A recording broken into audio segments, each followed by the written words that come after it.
Howdy friends, welcome back to the House of Tone. My name is Wes Lee. I'm a professional band instrument repair technician. I started a YouTube channel to show what my life is like in the trades. I appreciate you stopping by. Have you ever seen a Contra Bassoon? So you've seen a regular bassoon. This is a Contra Bassoon. This beast is massive. The vocal actually goes in here, goes down this tube, back up and down and up, and finally exiting the bell. It's a very, very cool sound. You should look on YouTube next. Put in the search term, Contra Bassoon, and you can hear a playing example. Really interesting sound. But we have a problem with this one. It's not a big deal. Anytime there's an oddity in something that I'm working on, I kind of like to share that, because this is something you don't see every day. This instrument actually has a tuning slide, even though this is all wood. Normally a woodwind instrument does not have a tuning slide, like a straight up tuning slide like a brass wind has. They pull the joints apart to be able to tune their instrument like that, but they don't have an actual slide. So let's just jump on into it. It's not a big deal. I've had this soaking in some penetrating oil for, I don't know, about a week. And I've got to get it back to the customer. There's a specific way that I'm going to set up to pull this slide. I wanted to show that, especially on delicate work like this. It's a little bit of a different thought process than whacking away with brass instruments. So that's what we're going to do this morning. It's not a big deal of a repair. The biggest part was the time that it sat hitting it every day, 2 or 3 times a day in penetrating oil. For the biological stuff, I like the Fox corrosion cracker. Other products that I've tried work great on rusty steel bolts on a car. I use those products on my vintage cars, but I didn't like them as much on the band instruments. And I do like whatever the formula in addition to Croyle that Fox is putting in their stuff. So anyway, let's jump right on into this. It's going to be a fun few minutes. So I have only seen a Contra Bassoon a couple of times in my career. Isn't that just amazing? And so let's jump back to the top. The vocal comes in here. This is the receiver well. So sound goes down this tube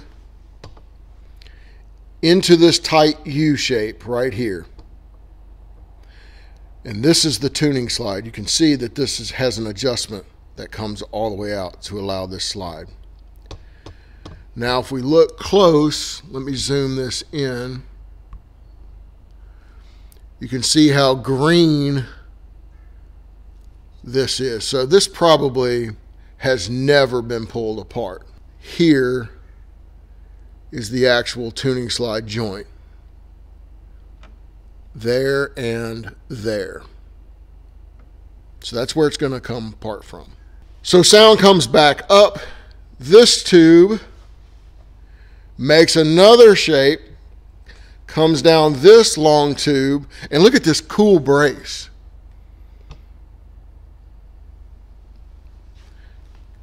Travels down here, then it curves around. This is for the floor peg. Then it travels all the way up, the wood getting larger in diameter as it goes. This is maple. Curves, and now finally we're into the bell joint and finally exiting the bell. Just beautiful. That is so cool and such an oddity. All right, let's jump into the repair. I do have to get some work done today. What do you call a musician with a Contra Bassoon and a beeper? That's right, an optimist. Bad musical humor, long before dad jokes. Okay. So what we've got going on here, I turned a piece of ABS and you can see how flexible this is. This is about 3/4 of diameter. I glued a felt to the top of it, and I'm going to be using a small rawhide. Normally when I attack tuning slides, I'm on a big rawhide, using a very tiny one. Not a canvas. I'm using a small rawhide. And what I want to happen is it's going to be light taps. Light taps. Because what's going to happen is when I tap, the ABS is going to shutter like this. And those little shutters, that's what's going to help me get the slide out. It's going to basically do a rebound. Okay? That's the method. So I'm going to come through this loop.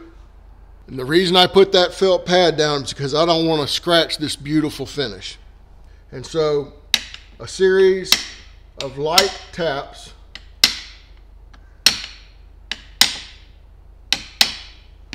And if you watch right in here,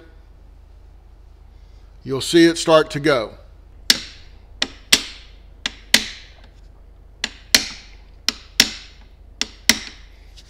See it starting to break free right in here and right in here.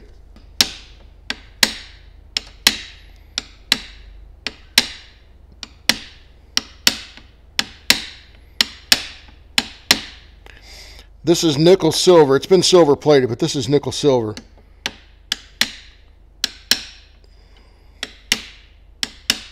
And you can watch this shutter, right?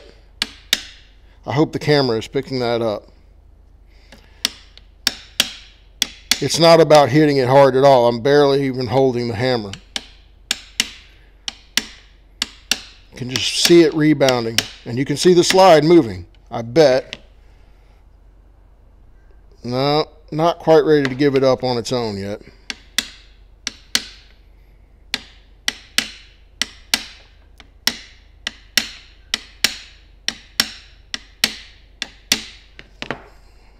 There it is. There it comes. Look at that. So I'm going to pull this apart and get this all cleaned up. It should also be noted that I've got the instrument setting on shooter's rests. And so it is very stable. The bell is not touching my workbench, nor is the bow down here or here hitting it. The instrument is fully suspended on soft cushions like air pillows. That's a big deal because you don't want anything to happen to the mechanism on the instrument. This rod, you can see it jumping. So this was starting to bind up. What happens is all of the moisture from the playing just runs down this metal tube and it just sits right here. And it's not so much stuck. The tube doesn't actually freeze at this point. It actually gets stuck at this point. And on the correlating side, because of the way that it sets in the case, it's at the start, or that slide is like this. The corrosion happens here on this slide and here on that interior slide. And so what happens is the penetrating oil goes directly to work on the interior side, but has to creep down through this pipe. That's why it takes time. So this instrument costs about $40,000, give or take. Maybe a little more, maybe a little less. But brand new, I want to say the last price I saw was like $42,000. So for $42,000, which is more than the cars that I drive, all of them combined. You don't go rushing around and start beating on these things, right? It takes time. The client has to be patient because you're working on an investment for them that is a lot of money. You have to craft tools to be able to use to help you out. You really have to think about all the thoughts of the repair. You have to think of the ending result before you get started. So what we can see here is they're using Valentino Masters as their padding for these keys, and these look great. They cleaned up real well, so we're going to save those. I love that Fox has made the hinge rods. These are made out of nickel. They're not made out of steel. So that wasn't rust that I was feeling jumping around on this key. It was just the oil binding up. The oil is congealed in this tube.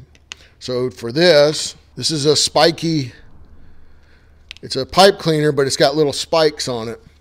And it does really well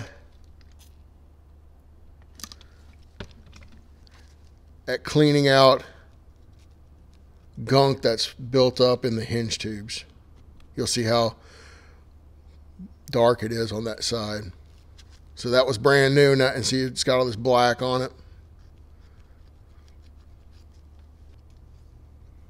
So now that's real nice.